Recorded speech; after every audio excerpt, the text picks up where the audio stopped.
Well, I was raised in Illinois by my mom, and it was just the two of us. And Missouri and Illinois and the central U.S. have all kinds of weather, from floods to tornadoes, ice storms, blizzards, and that just stuck with me.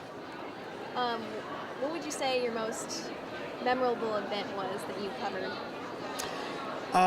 Well, certainly Hurricane Charlie was the most memorable in terms of it almost killed my partner and me. It was a hurricane that changed directions and strength suddenly, and we were basically caught off guard. And that's one of the things I talked about tonight. As a teenager, there was, I think it was the winter in Missouri and Illinois, the winter of '78 was amazing and produced like more than a dozen winter storms. And this winter has reminded me of that, of just how many snows we've been having, and it's still not over. I know, can't believe it.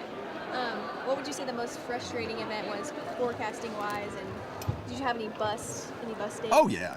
I mean, there are days where we do our best to forecast what we think nature's going to do, and we get out there and you end up kicking rocks and getting a sunburn. It's what we call a bust day, where the caps stay strong and thunderstorms just don't verify, which is good unless you need the rain. And again, what I've learned is this is all about balance. You don't want bad storms, but you'd like the rain. You don't want thunderstorms, but like the cool air to cool off the heat. So there's always a trade-off. And as the climate changes, I keep telling family and friends and as many people as I can to just learn to adapt. Be ready for anything nature can challenge you with. So you said your biggest risks were driving mostly? Oh, those risks, yeah. Sorry.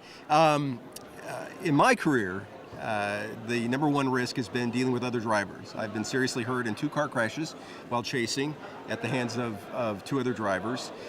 Secondly, lightning. I have to be very mindful of these thunderstorm-produced lightning, and sometimes those lightning strikes can be very close. Third for me is kind of a combination of flying debris, flooding. Last week we shot a new Weather Channel show.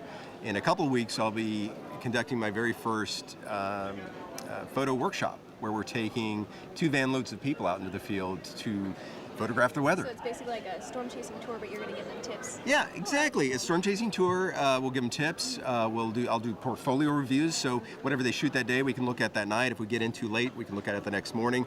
It'll be very intensive, where I'll give them critique. We'll be out in the field, then I can say, what's great about it is it doesn't have to be a tornado. Right. If it is a tornado, we certainly hope it's in an open field and it affects no one.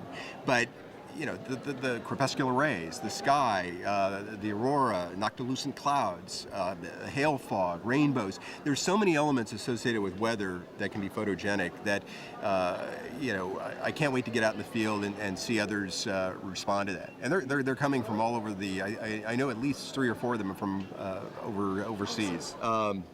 If you're interested in photography and weather, I would suggest going to your National Weather Service and attending the Spotter program.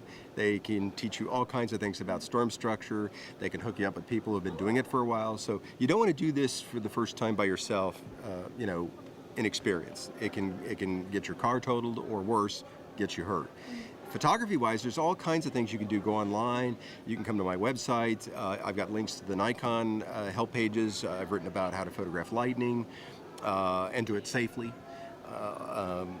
There's more opportunities to learn than ever before, and with smartphones and today's, there are so many opportunities. The key is to be respectful of your subject, in this case weather, and then also mindful of your own safety, because there are some very serious hazards. I think that's the message for the students today basically was, this is an amazing topic. But have reverence for it, respect it, learn as much about it as you can, our environment, our atmosphere, our changing climate. Rather than get caught up in debating global warming or what might be causing it, look at what we know and look at what you can do right now. Get an app that gives you weather information. The TV station, I'm sure, has information on its website. Be ready for the next weather challenge.